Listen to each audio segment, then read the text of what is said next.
Shalom Alaikum. Bapak Yahweh memberkati kita semua. Materi kita pada malam hari ini yaitu ketaatan yang tidak sempurna. Ya, ketaatan yang tidak sempurna, Bapak Ibu, kita dilihat di dua raja-raja pasal 9 dan pasal 10. Nanti saya menceritakan dia punya garis besarnya, Bapak Ibu, supaya kita tidak bacanya panjang-panjang. Nah, ada apa di dalam dua raja-raja pasal 10 dan 9 dan 10? Dia berbicara mengenai salah satu tokoh dalam kitab suci, yaitu mengenai Raja Yehu, Bapak Ibu. Ya, Raja Yehu di sini diceritakan dia adalah raja ke-10 dari kerajaan Israel. Ini dia di kerajaan Israel Utara, Bapak Ibu. Ya, karena pada saat Salomo meninggal, kerajaan Israel itu terbagi dua. Ada kerajaan Israel Utara dan kerajaan Israel Selatan. Ya, jadi terbagi dua kerajaannya. Nah, Raja Yehu ini menjadi raja ke-10 di Israel, kerajaan Israel Utara, dan memerintah pada tahun 841 sampai 814 sebelum Masehi. Ya, kisahnya ya tadi disampaikan, dicatat di dalam Raja-Raja 9 dan 10. Dua Raja-Raja 9 dan 10. Awalnya dia bukan seorang raja, Bapak Ibu, tapi dia adalah seorang panglima perang. Ya, dia seorang panglima perang yang dalam perjalanan hidupnya dipenuhi dengan hal-hal yang dramatis, menyangkut dengan nubuatan, pengkhianatan, pembantaian, serta tindakan reformasi agama pada saat itu. Ya, nah, yang menarik dari Raja Yehu, Bapak Ibu, yang menarik, dia punya nama. Ya, dia punya nama. Nah, nama Yehu terdiri dari ada dua kata, ya. Nama Yahweh di dalamnya dan dia, ya, Yothiwahi, atau nama Tuhan Bapak Yahweh, yang berhubungan dengan kata Hu yang berarti dia, ya, di sini Hu yang berarti dia. Nah, di dalam nama Yehu itu ada nama Bapak Yahweh adalah dia atau Tuhan itu ada, ya. Jadi nama Yehu mengingatkan bahwa dia, Raja Yehu, dipilih oleh Bapak Yahweh untuk satu tujuan, yaitu menjalankan misi penghakiman terhadap Raja Ahab dan Baalisme. Karena saat itu, Bapak Ibu, kalau baca di dalam Raja-Raja, Raja Baal saat itu penuh dengan penyembahan berhala. Ya, ada Dagon, ada Baal, ya, ada penyembahan-penyembahan berhala lainnya. Dan memang kerajaannya dikuasai oleh nabi-nabi palsu paling banyak. Karena kenapa? Ketika Raja Ahab diam, yang mengambil alih itu siapa, Bapak Ibu? Dia punya istri. Raja Ahab punya istri nama Isabel, yaitu. Makanya ketika Isabel mengambil alih kepemimpinan dari Raja Ahab, maka dia punya itu nabi-nabi. Bahkan Nabi Elia pun hampir dibunuh. Ya, Nabi Elia bahkan ketakutan, Bapak Ibu, ketika Isabel itu dia yang mengkomandoi, dia mengorganisir itu kerajaan. Nah, misi daripada Raja Yehu ini nanti kita lihat, Bapak Ibu, bahwa misi yang dia harus embankan itu cukup berat. Ya. Nah, jadi Raja Yehu yang tadi disampaikan, dia adalah seorang panglima perang. Lalu kemudian untuk membersihkan kerajaan Israel Utara dari penyembahan-penyembahan berhala dan Baal-Baal ini, lalu kemudian Tuhan berbicara kepada Nabi Elisa, ya, bukan Elia, Nabi Elisa. Nah, kemudian Nabi Elisa itu mengutus salah satu muridnya, ya, mengutus salah satu muridnya untuk mengurapi Yehu, panglima perang ini, sebagai raja. Jadi misinya misi rahasia. Secara diam-diam murid dari Nabi Elisa ini datang menemui Yehu lalu kemudian mengurapi dia menjadi raja Israel saat itu. Nah, bayangkan masih ada raja yang lain, tapi kemudian atas kehendak Bapak Yahweh muncul lagi raja yang diurapi, yang memang dikehendaki oleh Bapak Yahweh. Nah, lalu kemudian apa misinya Bapak Ibu? Misinya itu menghancurkan semua penyembahan berhala di kerajaan Israel. Ya, semua penyembahan berhala di kerajaan Israel. Lalu setelah dia diurapi, Bapak Ibu, dia dengan pasukannya melakukan kudeta ya terhadap Raja Yoram, anaknya dari Raja Ahab. Karena Raja Ahab sudah mulai tua, dia kemudian memberikan kepemimpinan kerajaan Israel Utara itu kepada Raja Yoram. Nah, mereka melakukan kudeta dan berhasil. Ya. Kemudian Raja Yehu ini, atau saat itu dia masih menjadi panglima perang, dia dengan kereta ini. Dengan kereta perangnya, lalu kemudian dia memanah Raja Yoram sampai mati. Ya, karena itu memang misinya. Jadi kalau Tuhan suruh bunuh, ya bunuh. Saat itu Bapak Ibu, saat itu. Ya. Nah, lalu kemudian pada saat itu juga ada Ahazia, Raja Yehuda, yang saat itu berada di tempat yang sama dengan Raja Yoram. Ahazia ini juga raja-raja yang menyembah Baal, menyembah berhala-berhala. Dibunuh pada saat itu juga Bapak Ibu. Ya. Nah, lalu kemudian dia menuju ke istana untuk membunuh Raja Ahab dan Isabel. Bagaimana Isabel dibunuh Bapak Ibu? Dia suruh Yehu suruh dia punya pelayan-pelayan, dia punya prajurit untuk melempar Isabel itu dari atas, dari jendela atas. Jadi sampai di bawah itu hancur dia. Ya, bayangkan kalau kita lihat istana-istana itu dia punya jendelanya tinggi-tinggi. Nah, dibuang dari atas sampai di bawah. Jadi sampai di bawah tubuhnya hancur dan dimakan oleh anjing. Sesuai dengan nubuatan dari Nabi Elia, bahwa pada saatnya Isabel punya tubuh akan dimakan oleh anjing, dan itu nubuatannya. Nah, Bapak Ibu, setelah itu dia kemudian mengumpulkan semua orang-orang penyembah berhala di kerajaan Israel Utara untuk kumpul di mereka punya satu tempat peribadatan. Jadi mereka menganggap, wah, ini Panglima Yehu ini dia kumpul kita untuk kita mau beribadah kepada Baal-Baal. Nah, setelah semuanya terkumpul Bapak Ibu, lalu kemudian dia punya prajurit itu membunuh satu persatu di dalam tempat ibadah. Ya, jadi saat itu langsung dibunuh, entah itu dipenggal, entah itu dipanah, pokoknya siapa yang ada dalam tempat peribadatan Baal itu dibunuh semua, tidak ada tersisa satupun. Bahkan anak-anak Raja Ahab pun dibunuh semua, tidak ada yang tinggal sisa. Ya, lalu kemudian Bapak Ibu, dia mengambil setelah semuanya terselesaikan, dia mengambil alih kerajaan Israel Utara dan dinobatkan sebagai raja. Baru kemudian orang mengenal dia bahwa ini loh raja yang baru di Israel Utara. Nah, tapi Bapak Ibu, ya, dia memerintah hanya 28 tahun karena Bapak Yahweh kecewa dengan dia. Kenapa kecewa dengan dia Bapak Ibu? Jadi dia memusnahkan semua Baal-Baal, Dagon-Dagon, dan semuanya. Tapi dia meninggalkan satu penyembahan. Ya, satu Baal. Yaitu lembu emas yang dia kasih tinggal. Jadi dia hancurkan semua. Lembu emas dari Raja Yerobeam, ya, raja terdahulu, dia kasih tinggal. Jadi dia tidak memusnahkan itu. Itu yang membuat Bapak Yahweh kecewa terhadap Raja Yehu. Nah, tapi Bapak Yahweh punya janji bahwa ketika dia memerintah, dia akan memerintah selama 4 generasi. Nah, lalu kemudian berjalannya waktu, Raja Yehu ini memerintah kurang lebih 28 tahun. Ya, dia memerintah kurang lebih 28 tahun.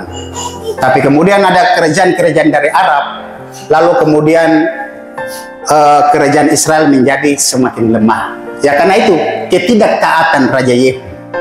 Ya, awalnya dia begitu bersemangat. Tapi karena dia masih meninggalkan patung lembu emas, ya, yang dulu pernah dibuat di zaman Mose, ya, pada saat Mose naik ke Gunung Sinai, lalu orang Israel membuat lembu emas, ya. Jadi mereka menganggap bahwa itu tetap mereka punya Tuhan. Nah, itu yang Raja Yehu kasih tinggal. Jadi Raja Yehu, Bapak Ibu, dia punya semangat itu sangat besar untuk menghancurkan Baal-Baal dari peninggalan Raja Ahab. Ya, di dalam 2 raja-raja itu bisa dibaca. Bahkan dia berkata kepada Yonadab, marilah ikut dengan aku dan lihatlah bagaimana aku menunjukkan semangatku untuk Tuhan. Ya, dia bersama-sama dengan Yonadab untuk membasmi itu Baal-Baal dan membunuh semua orang yang penyembahan Baal-Baal atau penyembahan berhala saat itu. Nah, tapi kenapa dia tidak melakukannya sepenuh hati? Dalam arti bahwa dia masih meninggalkan lembu emas. Padahal Tuhan menghendaki kesetiaan total, ya. Karena Tuhan kita adalah Tuhan yang cemburu. Ya, jadi kalau mau bikin jangan setengah-setengah. Kalau setengah-setengah, Tuhan sangat pencemburu. Ya. Nah, itu bisa dilihat dalam Keluaran 34 ayat 14, ya.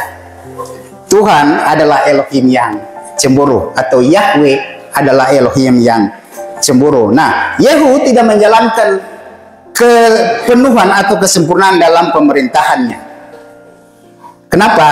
Ya, Yehu sudah memulai sesuatu itu dengan baik, dengan semangat, tapi kemudian dia tidak menyelesaikan dengan sempurna. Dia taat kepada perintah Bapa Yahweh untuk menghancurkan semua Baal-Baal, tapi kenapa tidak sempurna? Karena dia masih meninggalkan patung lembu emas untuk disembah lagi oleh bangsa Israel. Harusnya dia memusnahkan semua, Bapak Ibu. Nah, jadi sebenarnya Tuhan menghendaki ketaatan yang total, bukan setengah hati. Ya, Bapak Ibu. Nah, oleh karena itu, Yehu ini awalnya dia ingin menunjukkan bahwa dia adalah orang yang taat kepada perintah Tuhan. Tapi kemudian setelah dia berkuasa, dia ingin orang lihat, ya. Jadi dia ingin dipuji. Nah, begitu.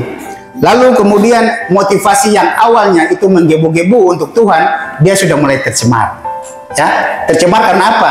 Ingin dipuji oleh manusia, bukan diakui oleh Tuhan, tapi ingin dipuji oleh manusia. Sekarang saya sudah raja, saya ingin dipuji, ya kan? Nah, semangat dalam Tuhan atau kana, semangat itu bahasa Ibrani-nya kana, harus diiringi dengan ketaatan yang sempurna atau salem. Jadi, jangan hanya fokus untuk menghancurkan dosa, tapi bagaimana membangun kebenaran yang sejati. Itu yang Bapak Yahweh inginkan. Ya. Kemudian pelayanan bukan hanya tentang tindakan luar yang dilihat oleh manusia, tetapi hati yang murni di hadapan Bapa Yahweh. Itu yang bisa dibilang Tuhan lihat hati. Kita melakukan sesuatu bukan ingin dipuji oleh manusia, tapi benar-benar kesungguhan bahwa ini untuk mempermuliakan nama Bapa Yahweh, ya, bukan untuk diri kita. Nah, memulai dengan baik saja tidak cukup, harus tetap setia sampai pada akhir. Ya, di dalam Matius 24 ayat 13 dikatakan, tetapi siapa yang bertahan sampai kesudahannya, dia akan diselamatkan. Akhir-akhir ini banyak orang tidak tahan, Bapak Ibu. Ya, orang menggebu-gebu di awal-awal, tapi yang penentu itu di akhir, bukan di awal. Ya, kalau kita lihat satu pertandingan, mungkin saja seseorang bisa berlari, awalnya dia cepat, ya, dia sudah meninggalkan lawan-lawannya mungkin sekitar 20 meter, tapi apakah dia bisa sampai di akhir? Belum tentu. Siapa tahu orang yang sudah ditinggalkan 20 meter ke belakang itu dia bisa menyusul dan dia masuk finish duluan daripada orang itu. Itu maksudnya Bapak Ibu. Ya. Jadi kesetiaan kita betul-betul kesetiaan yang sempurna. Nah, Yehu, Raja Yehu menjadi peringatan bahwa ketaatan setengah hati itu tidak berkenan di hadapan Tuhan. Ya. Tuhan mencari pemimpin, Tuhan mencari umat yang bukan hanya semangat, tapi juga setia sampai akhir. Ya, istilahnya jangan modal semangat saja, tapi hasil akhirnya tidak ada apa-apa. Ya Bapak Ibu. Kalau sekarang kita semangat terus dalam Bapa Yahweh, pertahankan itu terus sampai hari di mana Tuhan Yesus berdiri di awan-awan, kesetiaan kita tetap teruji sampai di situ. Ya. Jangan sampai kita setengah jalan kita sudah lelah. Lalu kemudian karena goncangan iman, karena goncangan ekonomi, ya, karena goncangan persoalan, karena goncangan kesehatan, lalu akhirnya kita anjlok di tengah jalan. Ya, kita bertahan sampai akhir supaya ketika Tuhan Yesus datang masih mendapati kita orang-orang yang beriman di muka bumi ini. Ya. Nah, dari Yehu Bapak Ibu, ya, dari Raja Yehu kita belajar beberapa hal, ya. Kenapa? Karena Raja Yehu pun masih terkontaminasi dengan penyembahan berhala. Dia membasmi yang Raja Ahab punya, tapi dia meninggalkan yang Raja Yerobeam punya, yaitu lembu emas. Nah, oleh karena itu ada beberapa hal yang perlu kita belajar tentang bagaimana jangan sampai kita terkontaminasi. Kita sudah menjadi penyembah Bapa Yahweh yang menyembah dalam roh dan kebenaran, tapi kita masih menyembah berhala-berhala zaman modern. Ya, nah, ada berhala-berhala kontemporer Bapak Ibu, ya. Penyembahan berhala di era modern tidak selalu dalam bentuk penyembahan terhadap patung atau benda fisik seperti di zaman-zaman dulu, ya. Zaman dulu, jangankan zaman Moshe, jangankan zaman Israel dulu, zaman orang tua kita, nenek moyang pun masih belum mengenal agama, namanya agama-agama suku, yang masih tetap menyembah kepada batu-batu, menyembah kepada pohon-pohon, ya, yang besar, ya. Itu. Tapi kemudian setelah agama masuk, mulai zaman Portugis sampai zaman Belanda, baru kita mengenal agama. Nah, tapi apakah kita tidak lagi menyembah berhala? Itu menjadi pertanyaan, ya. Jangan sampai kita merasa bahwa oh iya, kita tidak menyembah berhala, tapi ternyata dalam kehidupan kita ternyata kita masih menyembah berhala. Apakah berhala-berhala itu Bapak Ibu? Ada beberapa hal yang saya ambil, ya. Yang pertama, materialisme dan kekayaan, ya. Banyak orang menjadikan uang, harta, dan kemewahan sebagai tujuan utama hidup mereka. Segala sesuatu diukur berdasarkan materi, bahkan mengorbankan nilai-nilai moral demi keuntungan finansial. Bapak Ibu, saya mau katakan, apakah ketika kita kaya, kita punya uang banyak, salah atau tidak? Tidak salah. Tapi jangan sampai kekayaan materi itu yang menguasai kita, lalu kemudian menjadikan itu sebagai berhala-berhala modern. Ya, karena banyak orang menganggap bahwa dengan kekayaan, dengan rumah yang mewah, dengan fasilitas materi, mobil yang mewah, ya, Ferrari, Lamborghini, itu apa? Dilihat dari status sosialnya. Lalu kemudian dia menjadi orang yang menganggap dirinya dewa.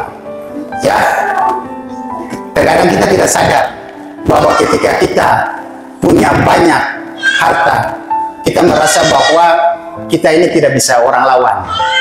Ya, nah itu salah satu penyembahan berhala era modern.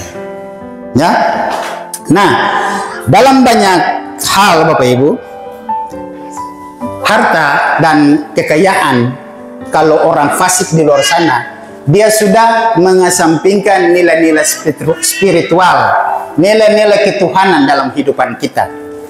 Ya, saya mau kasih contoh, zaman copet kemarin, ya, beberapa tahun yang lalu.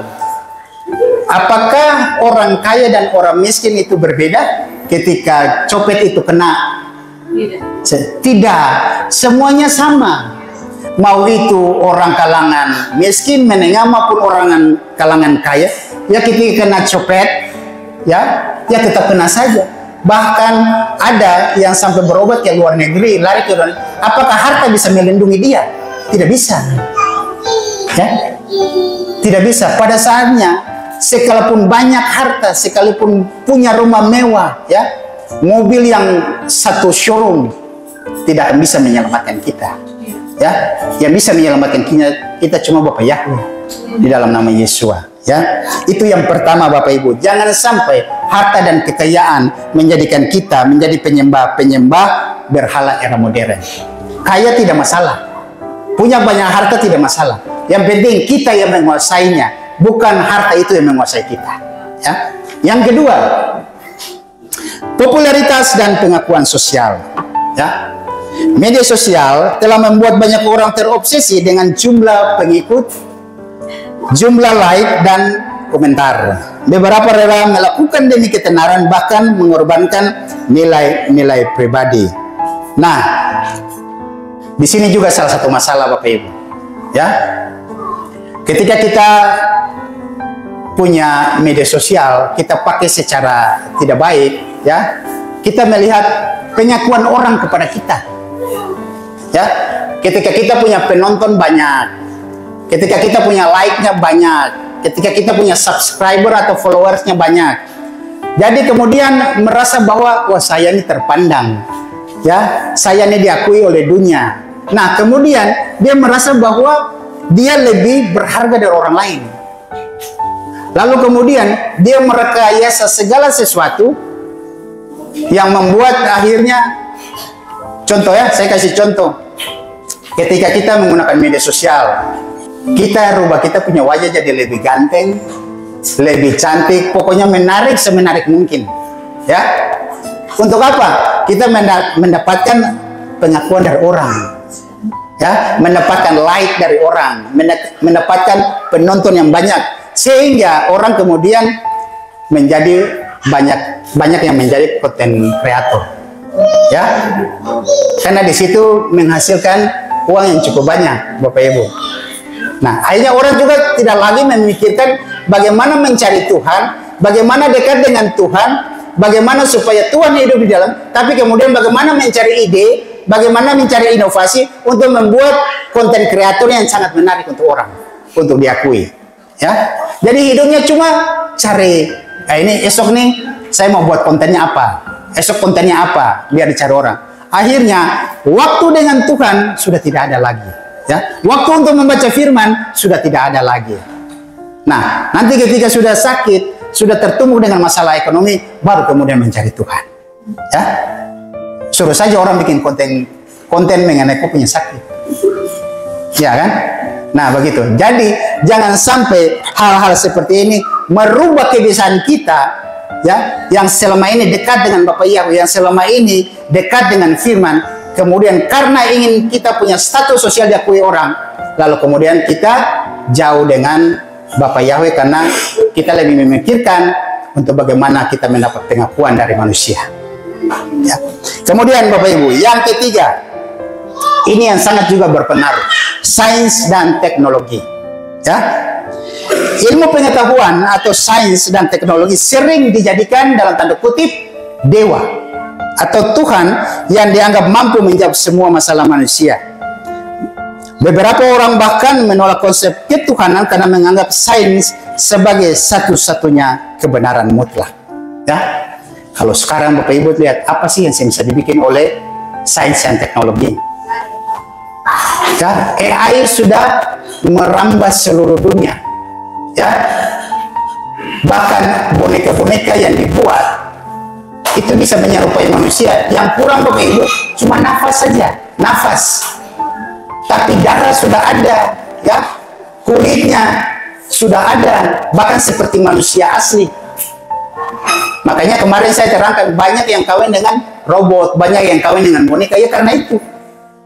Sains dan teknologi sudah mengambil alih peran Tuhan dalam kehidupan kita. Ya, segala sesuatu sudah tidak dilihat secara spiritual, tapi kemudian dilihat secara logika. Kenapa? Makanya muncul belakangan kemarin kan muncul riset progresif yang melihat ketuhanan dengan logika. Tuhan tidak bisa dilihat dengan logika. Ya, Dia maha kuasa, tidak bisa dicerna dengan akal pikiran manusia. Tapi kemudian kita, orang banyak dari kita semua di luar sana yang sudah terpengaruh dengan sains. Sains tidak salah Bapak Ibu.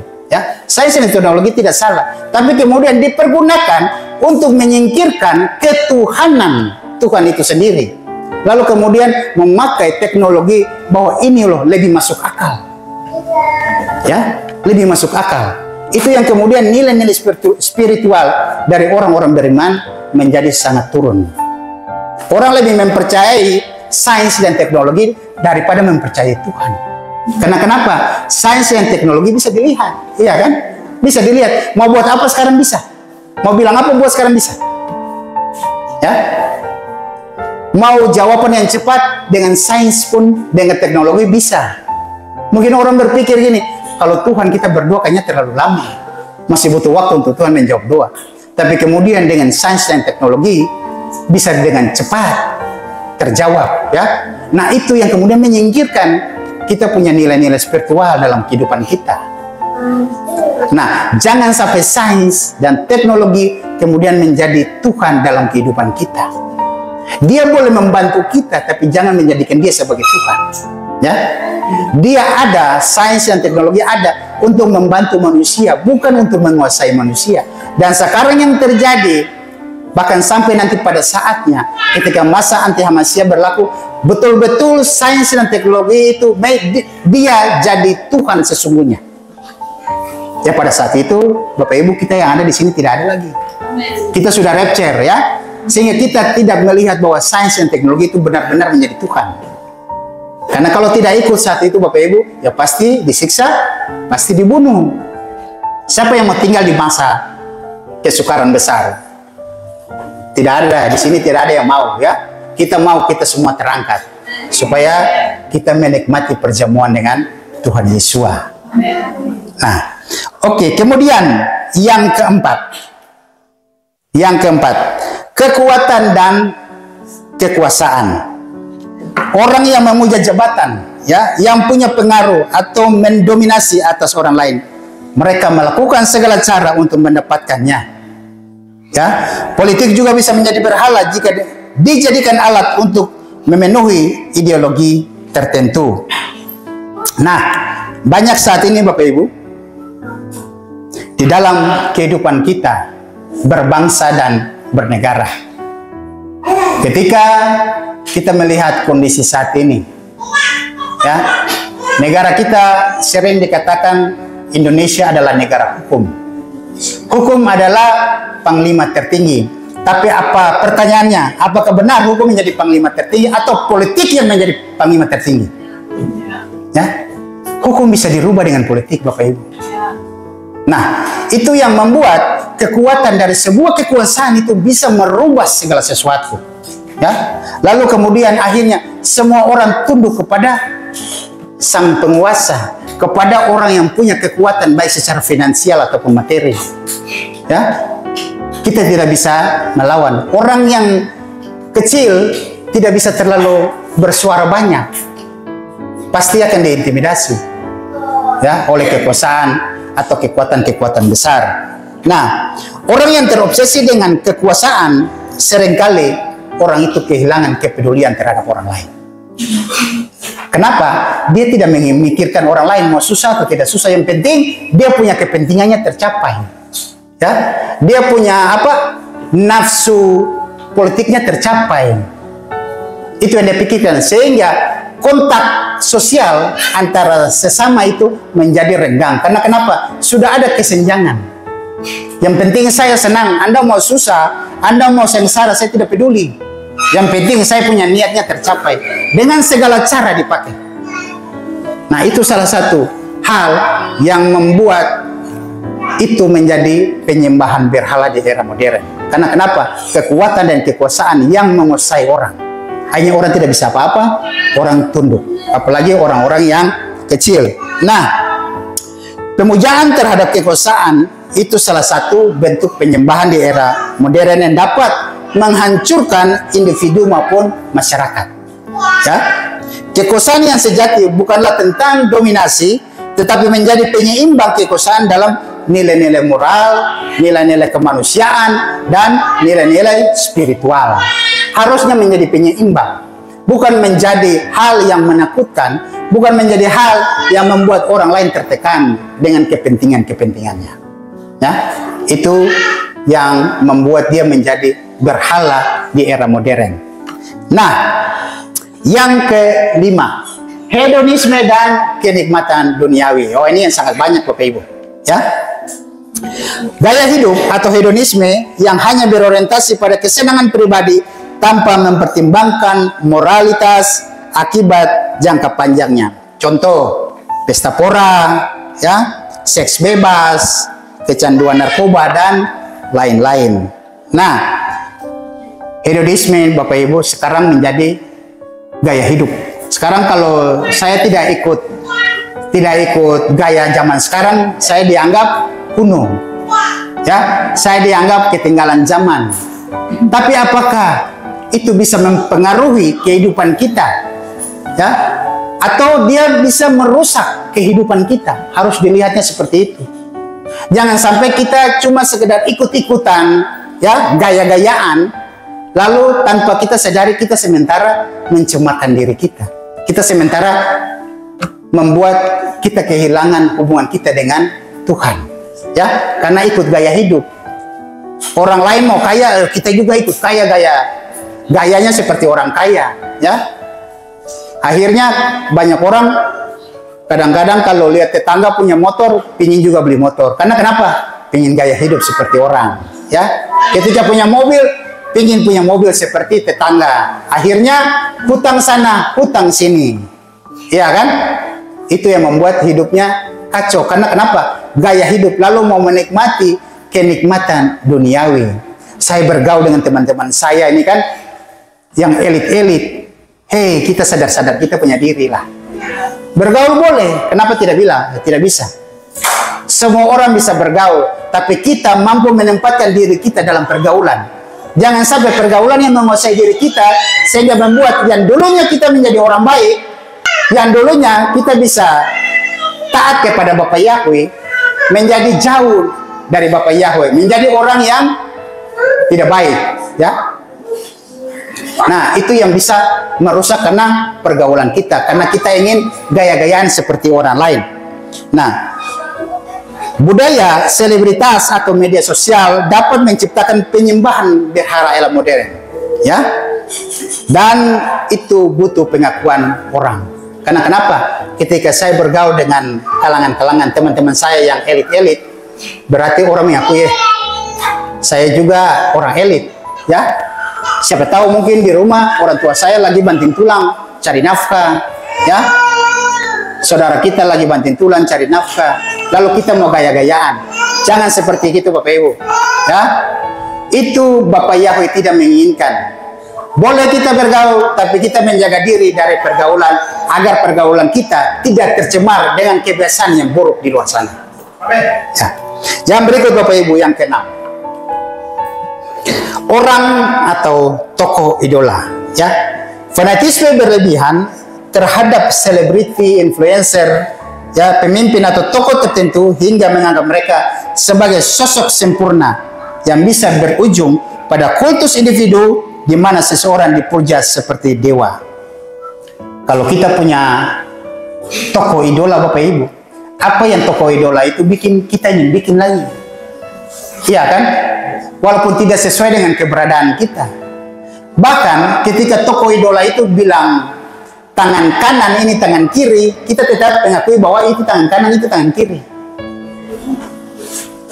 Walaupun dia mengatakan hal yang salah, kita tetap mengakui bahwa itu sebuah kebenaran. Karena kenapa? Kita sudah terlalu mengkultuskan orang itu sebagai dalam tanda kutip Tuhan di dalam hidup kita. Ya, itu sebagai salah satu penyembahan berhala era modern. Karena kita terlalu mengidolakan orang.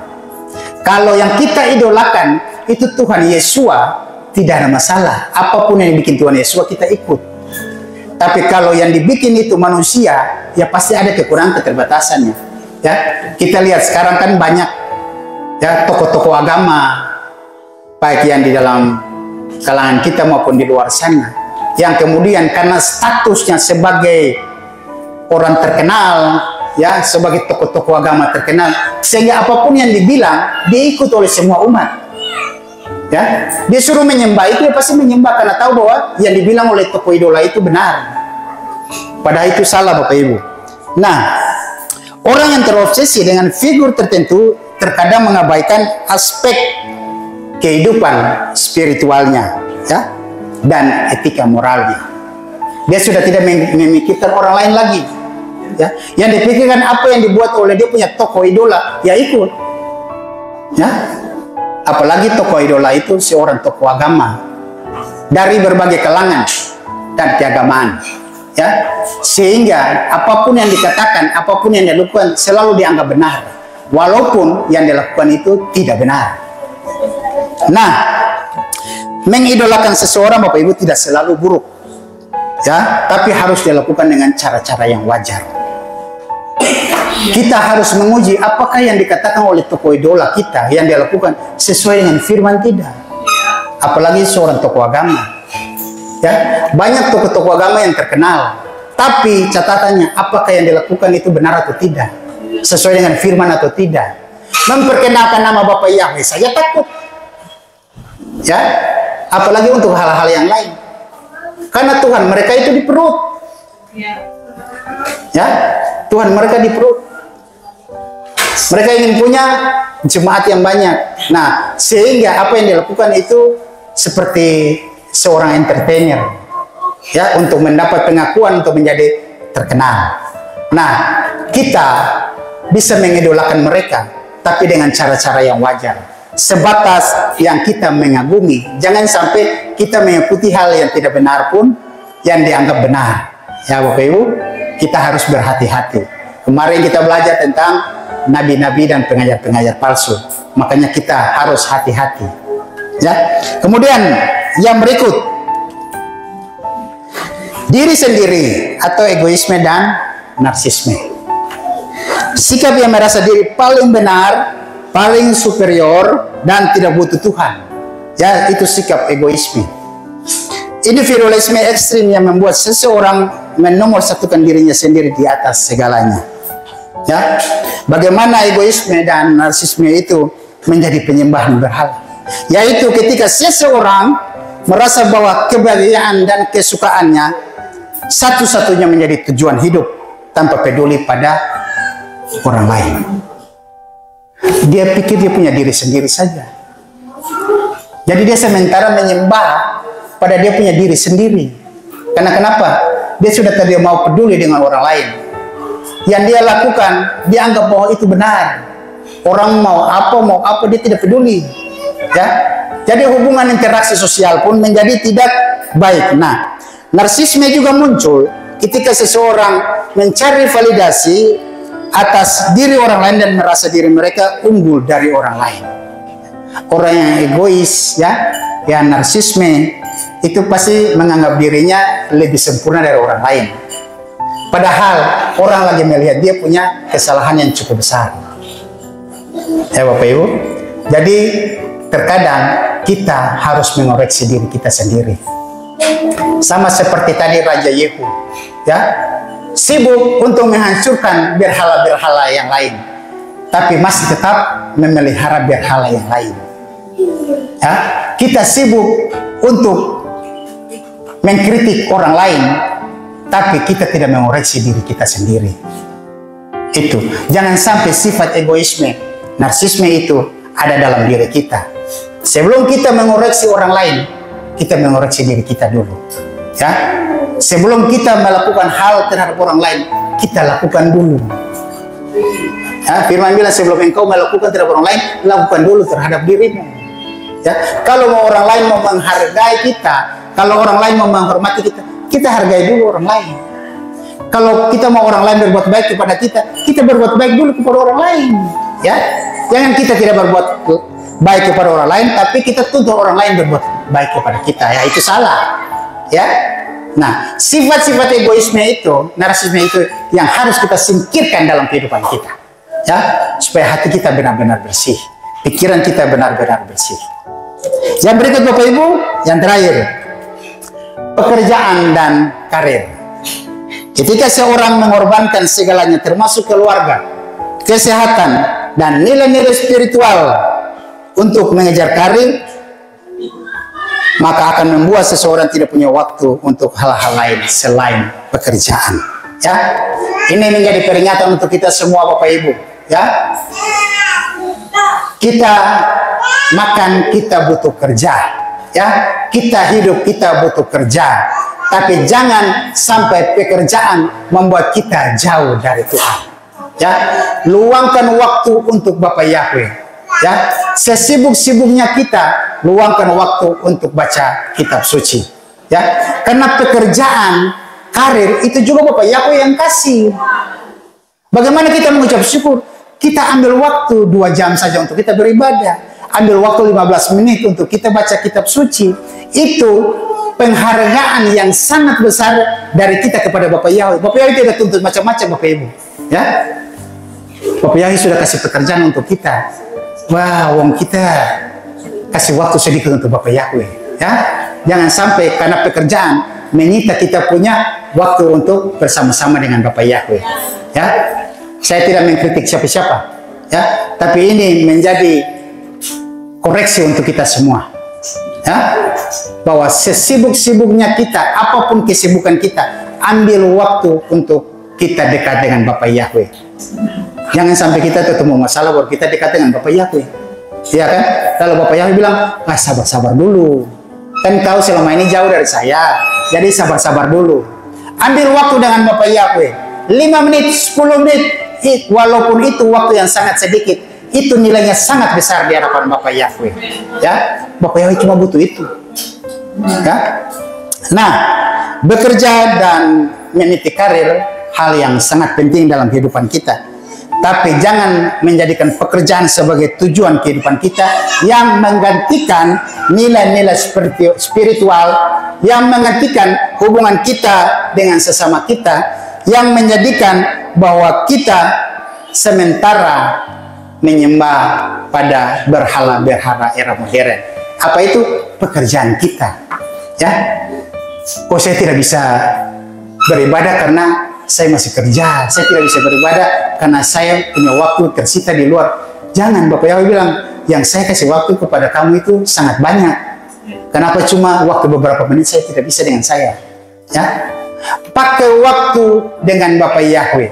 Nah, Firman bilang, carilah Tuhan selama ia berkenan ditemui. Kesempatan yang Bapak Yahweh kasih, mari pergunakan walaupun cuma itu beberapa menit. Ya, ada lagu bilang apa? Satu hari di pelataran daripada 1000 hari di luar. Itu maksudnya. Sangat berharga waktu dengan Bapak Yahweh. Waktu di luar sana, itu waktu yang sia-sia, itu untuk kehidupan kita, jasmania kita. Ambil waktu 1 hari di hadapan Bapak Yahweh. Ya, Bapak Yahweh tidak butuh 1 hari untuk kita dulu dari ya jam 7 pagi sampai jam 12 malam. Tidak. Ambil waktu 5 menit, 10 menit, 15 menit dengan Bapak Yahweh, itu sesungguhnya luar biasa. Ya, Bapak Yahweh sangat menghargai itu, Bapak Ibu. Nah, apa yang dapat kita simpulkan dari kondisi yang kita bicarakan tadi, bahkan dari apa yang dilakukan oleh Raja Yehu, ya, yang kita harus lakukan, semangat saja tidak cukup, Bapak Ibu, namun perlu kedalaman. Ya, artinya jangan sampai sibuk mengoreksi dosa orang lain, tapi tidak mengoreksi diri kita sendiri. Ya kan? Sama seperti Raja Yehu. Ya, sibuk untuk menghancurkan berhala-berhala, tapi tidak menghancurkan berhala yang lain. Itu yang Tuhan tidak berkenan. Nah, kalau mau lakukan dengan sepenuh hati. Yang kedua, taat sebagian atau taat setengah hati sama saja dengan tidak taat. Ya, yang kedua, taat sebagian atau taat setengah hati sama saja dengan tidak taat. Artinya, taat menyampaikan firman tapi tidak menjadi pelaksana firman. Ya, kita boleh berkuar-kuar kita penyembah Bapak Yahweh, ya. Kita sudah hidup di dalam Bapak Yahweh, tapi kebiasaan kita masih kebiasaan yang lama. Itu sama seperti Raja Yehu, ya, membasmi Baal-Baal, tapi kebiasaan untuk menyembah lembu emas masih tetap dilaksanakan. Ya, itu berarti masih setengah-setengah hati. Bapak Yahweh tidak ingin setengah-setengah hati. Bapak Yahweh mau kita di dalam Bapak Yahweh itu full, tidak setengah-setengah. Ya, dulu saya pengalaman waktu masih jadi jurnalis, ya kita ikut kompetensi wartawan, ya kompetensi. Jadi ada 10 hal yang harus kita lakukan, ya. Nah, Bapak Ibu bayangkan 10 hal itu 9 hal sudah dapat nilai A, ya. 1 dapat nilai C, Anda harus ulang dari 0 lagi. Makanya di sini dibilang kalau taat sebagian atau taat setengah-setengah hati sama dengan tidak taat. Lebih baik tidak taat sama sekali daripada taat setengah-setengah hati. Mau hitam-hitam, putih-putih, ya, supaya status itu jelas. Mau taat-taat, tidak taat ya sudah tidak taat, begitu. Ya, jangan mempermainkan Bapak Yahweh. Ya, karena kalau mempermainkan Bapak Yahweh, konsekuensinya sangat besar. Ya, terbukti Raja Yehu. Dia punya generasi sampai di 4 saja. Kenapa? Dia taat tapi tidak sempurna, seperti judul perikop kita punya materi, ketaatan yang tidak sempurna. Ya, karena kenapa? Taatnya setengah-setengah. Harusnya taatnya full.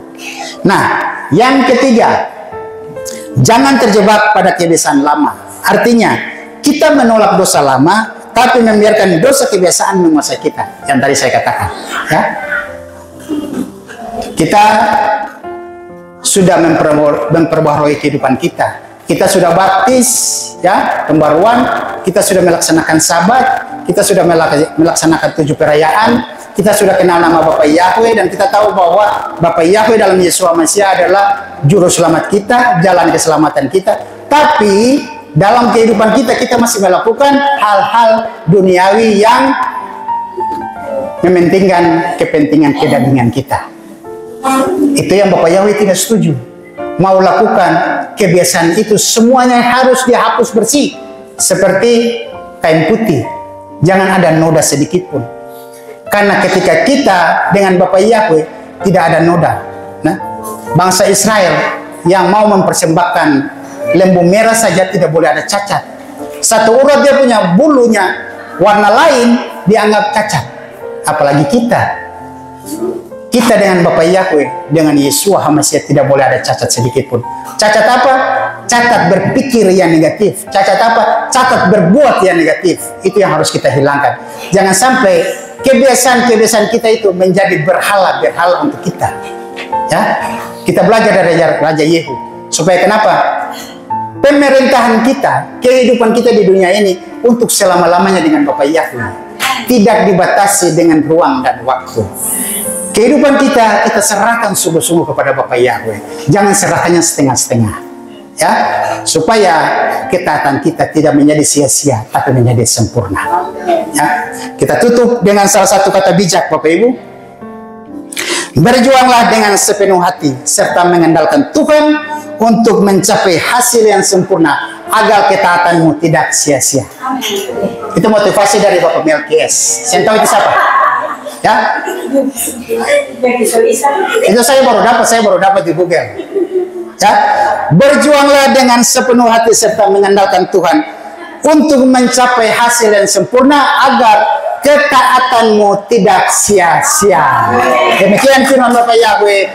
Bapak Yahweh memberkati kita semua.